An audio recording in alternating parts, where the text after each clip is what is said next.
Chaz from TheChazz.com. You probably just finished watching my video of the unboxing of my Composite Worx seats. Now I'm going to be doing an assembly guide for the Lotus Elise and Exige platforms. This is not a directly bolt-in seat because it is adapted to work with the Lotuses. However, it's pretty close. I think it was actually originally designed around the Lotus platform. It works with the factory Lotus brackets. The drivers and passenger sides are here. I resprayed them with some just flat black paint to clean them up before I installed the seats. You'll be using the new hardware and some of your old hardware. I'll also be using my original seatbelt buckles because I will have 5-point harnesses at some point in time, but I'd also like to utilize my stock 3-point harnesses for daily driving, things like that, just around town.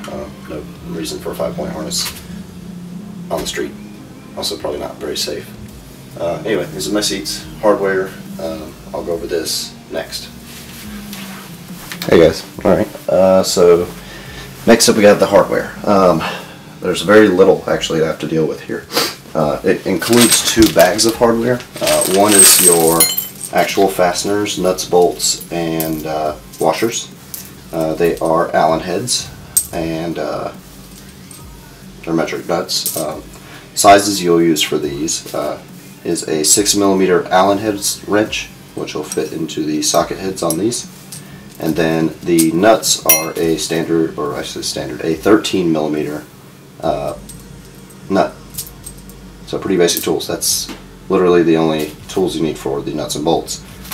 Because these seats themselves do not come pre-drilled, because they're a universal style seat, you will need a set of drill bits to drill the seats for the Lotus style brackets.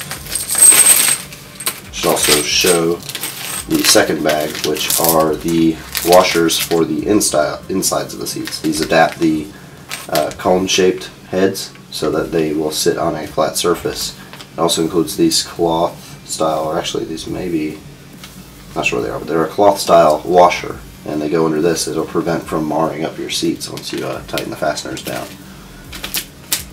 Alright, the drill bits you'll need. I have 2 drill bits. I have just any small drill bit, anything, I mean you can tell by the size of it there. Anything to use as a guide bit, because you want to pre-drill these holes before you hit them with the full-size bit. That way it'll keep it straight, keep everything in proper position. I'm sure you could use a metric drill bit for the full-size hole. I'm in America, so we have generally standard bits. A 5/16 drill bit appears to be the correct size, or close enough to match up to the fasteners that are included.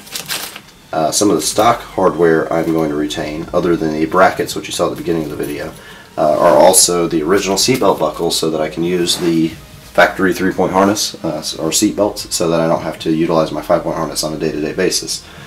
Included with those are the original shims that adapt the seat belts to the brackets, and they'll be used slightly differently than they were from the factory or on the original seats because of the setup of the carbon seats. I'll show you that later in this video. However, there are these 2 beveled shims, there are a pair of springs, and then there are another set of standard shims here, and this is just used between the hardware on each side. So that's those, and you may not use these, we'll see later in the video. So that's the hardware. So alright guys, I'm back. A few things I forgot to mention in that prior clip, as far as other tools you may need. Obviously a drill for the drill bits, I forgot to mention that. Masking tape, I'm using just blue painter's tape. We'll use this to prevent marring of the seats during the test fit and the drilling. This will be removed for the final install. And then a Sharpie. This will help us check alignment, mark our places and whatnot. Alright, so I'm starting off here with the passenger side bracket. I'm going to do my best to kind of fit into the frame here with everything. Passenger side bracket, it's pretty simple that if you don't remember, it doesn't have the adjustment on. It's just a solid bracket. We only need 1 seat, obviously, for the passenger side, so here's the seat that I'll be using. I'm going to go ahead and take this, flip it over on this bubble wrap, and I'm going to tape up the bottom side everywhere where these brackets make contact. And I'm going to do that to prevent, like I said, scratching it up.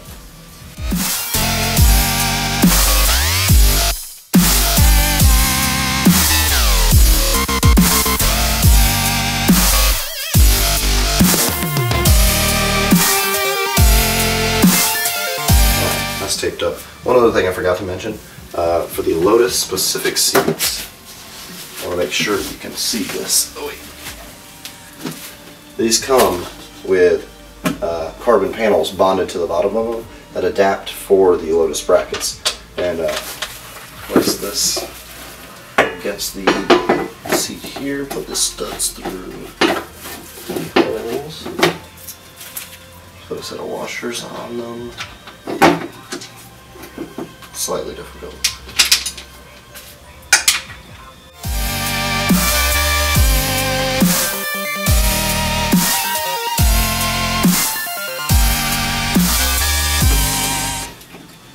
Alright, so this metal bracket here slides into the lip underneath here. This one will as well. It appears the seat is actually quite a bit narrower than these brackets on one portion of it.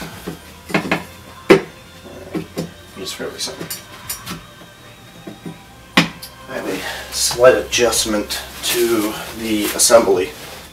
When installing these fasteners, do not use the lock nuts that are included.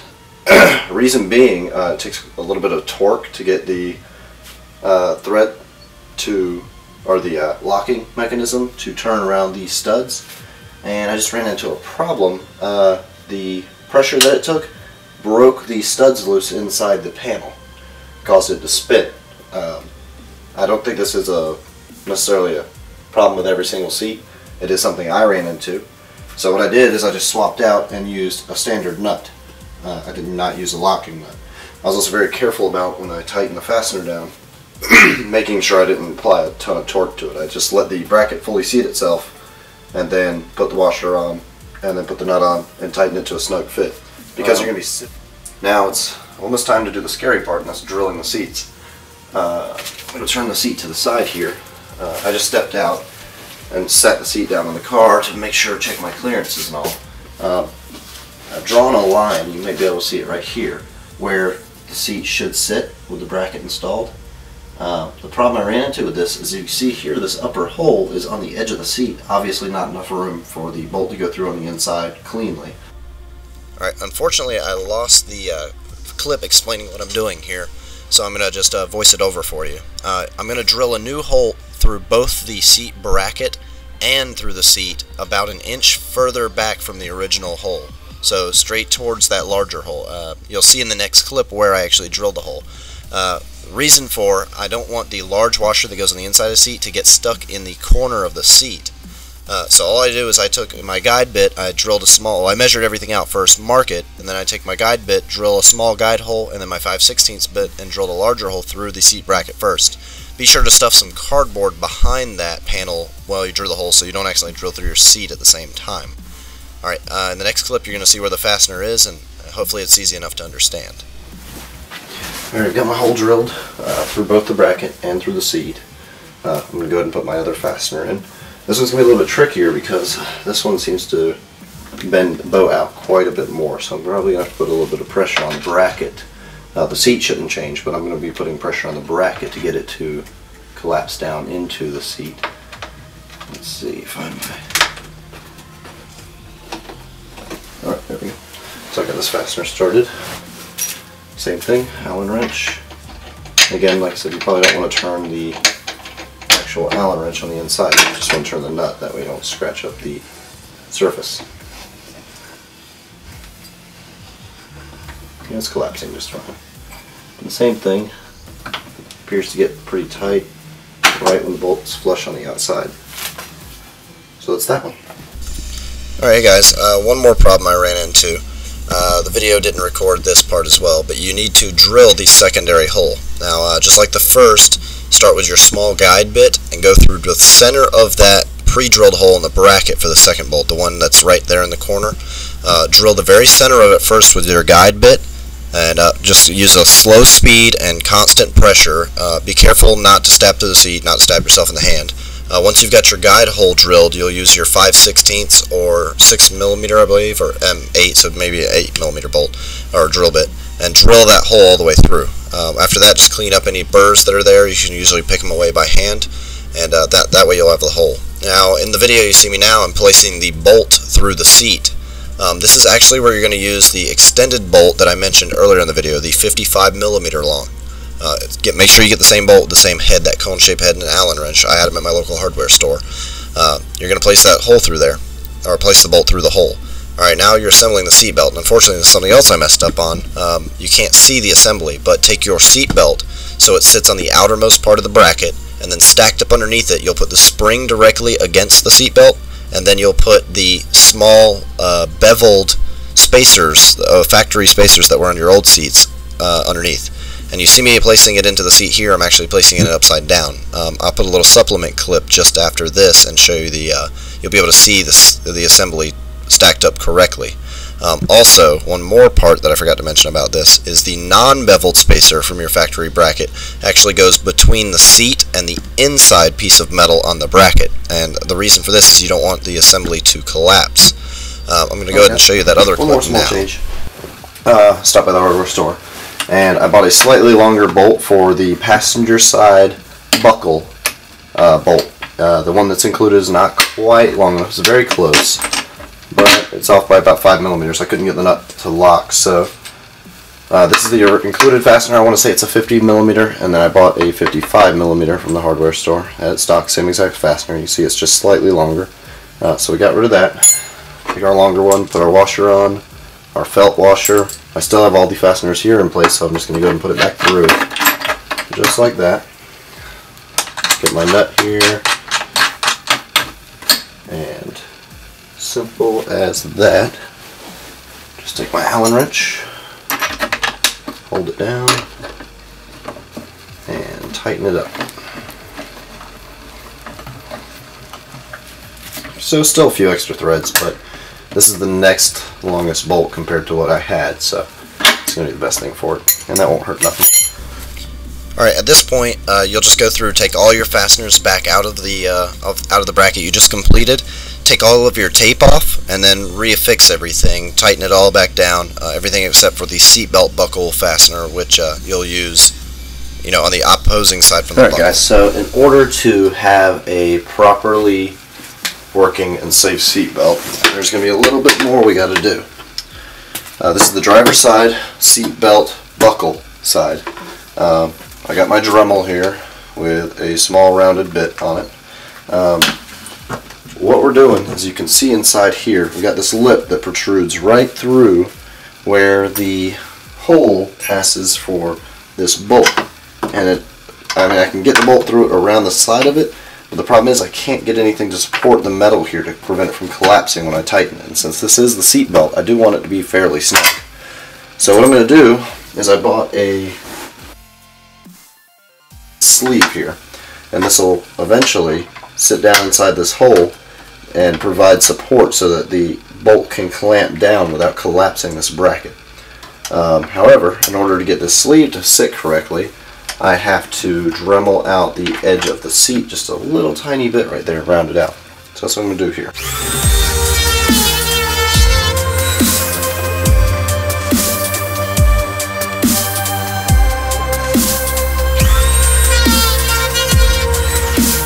And don't be like me, make sure you wear safety glasses.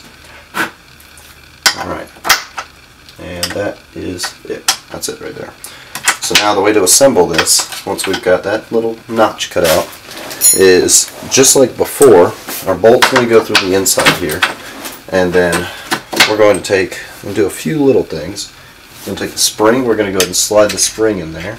And the seat belt, we're going to go ahead and take the seat belt with the outside of it facing out and slide it just above the spring, so it's got a little bit of compression on it. And then we're going to drop the sleeve through the top here and line it up on the bottom side. And then you see it slightly protrudes there because I've actually already bent this metal by trying to tighten it down and get it snug, but no worries. And we'll slide the bolt through the inside, straight out the top, put our washer back on it, and then we're going to take the nut, put the nut on it, and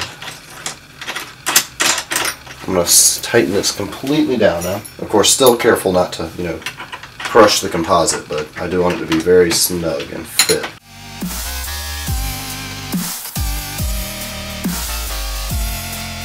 Tight as the other, but it'll still function.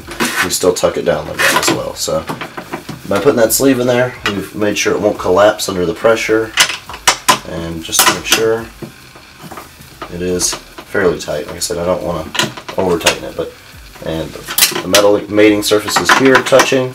The sleeve contacts right inside this panel, goes through this one and onto this washer here, and of course it gives a good secure connection. So we're going to do that for this side. There will be something a little bit different for the opposing side for the actual end of the belt. That's something I didn't talk about in one of the prior videos. Alright, for the driver's side seat still, working on the side that the buckle mounts to. Alright, so on this side you're going to need another 3/4 inch long 5/16 sleeve, which is the same as before. It's going to slide through here, and as you can see it's already hitting the seat, so I've got to notch the seat on this side as well. However, you're also going to need a thick panel washer, so with a 5/16 center hole. Mine's slightly too big, I had it laying around, but you're going to need this, and this is actually going to slide, it's going to lay down on the seat right here and slide in between the bottom piece of metal on this bracket. It actually wraps back around under this lip, and you want to do that because there's a slight gap there, and I don't want to either bend the bracket or crush the seat to close that gap. So you're just going to lay it down and then slide it under there. I've already got one on this side. This is the 3/4 sleeve. Now I'm going to take that Dremel and do the same as before, and I've got to cut out a place for that sleeve to slide through. Like I said, it's just a very small notch, so you don't need... That should do it. And appears I'm good there. Just got to take and line my washer up on the bottom. There we go. And then, now normally I don't have the car nearby, so obviously you can't see that the buckle is there, but normally the buckle, let's pretend, or not, the end of the seatbelt itself, it has a ring that mounts the buckle here, and it's got a very large hole in the middle. Now the reason we use the 3/4 inch on this side is you can see it still sticks out of the top just a little bit, and the reason we're going to do that is so that that buckle will slide around this end of the sleeve, and then you'll have another large fender washer that will sandwich it and hold it, and it will actually sit flat against this panel around the end of the sleeve. The washer will hold it down, and then the nut will collapse, and that'll hold it all together. Now of course I don't have the buckle here, so I can't really show you, but just as an example, pass the bolt through. It's going to go through your sleeve. It's a very tight fit here. There we go. So normally, let's just pretend this is your buckle, put that on, and then you'll put your washer on top of that, and then your nut. And as you can see, just hand tightening it even, I get a very snug assembly here. And you can't even tell that notch is there because it's so tight against the spacer there. And then you just tighten it all up. And this would of course be done inside the car. I'll take a couple turns, and it comes up pretty much flush right there on the top with this assembly. Now it's a little bit different because this washer is pinched, but you get the idea here. And this sits nice and flush on the inside. It's real clean with buckles, and I would actually trust this.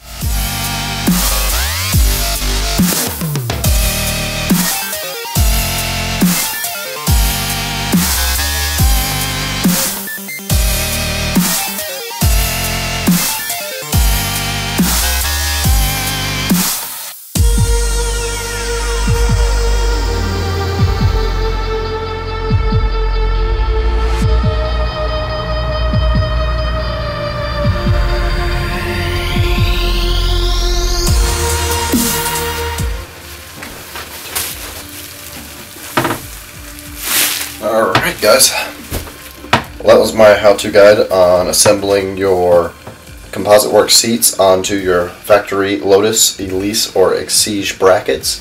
Videos hosted at TheChazz.com. It's on YouTube as well. I'll probably put it on Vimeo. This is for Composite Worx, however it's not directly affiliated with.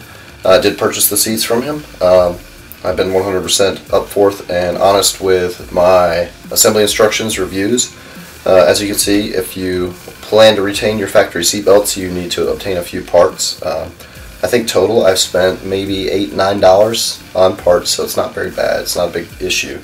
Local hardware store had everything, so that was not an issue.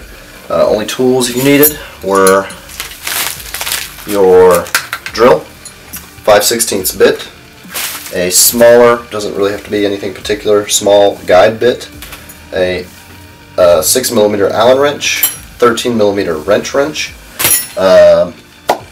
Also for the cutouts I used my Dremel and a small just dremeling bit, not a big deal. The only additional fasteners and parts I bought were steel sleeves, 2 of them, 3/4 of an inch long, 5/16 opening. Fender washers, recommend buying 5 or 6. I think I used 5 in the process. You also need to obtain a few of the M8 non-lock nuts for the bottom of the seat. He includes these. They come on the seat. I wouldn't recommend using them because of the issue of breaking the stud loose. So that's just something to keep in mind. Reutilize some of the factory hardware. Leftover parts. I still have one of the machine sleeves. Did not use it. Used both springs, both of the regular items. I did use one thicker 5/16 washer. However, you could use the normal ones, possibly 2. Had a few leftover nuts and a couple of the washers from his set, probably because of the washers I used. That's about it. I would say total install time, or assembly time I should say, from taking it out of the box to having the seats ready to install in the car, plan on 4 to 6 hours. It took me about 6 hours, but that was also in the process of recording the video. I also made a part store run and a few other things, but sitting in the seat right now, feel very comfortable. I'm very happy with them. That's right in. I should. I'm also going to do a video feature with one of my models on the seats, kind of an ad for them, you know. That should be within the next 2 weeks. Appreciate you watching. Hopefully I'll have my car back up and running soon so I can do a full feature on the vehicle, along with my other modifications, and my custom cup holder that is going to bolt in along with these seats. Anyway, appreciate you watching. If you got any questions, post it in the comments below. I'll do what I can to answer it. I'll even add some videos if you need. If you see anything else that I've done, you want a video how-to or install guides or anything that I can help out with, feel free to let me know. I appreciate it. My name's Chaz, the website's TheChazz.com, and I appreciate you viewing. Have a good one.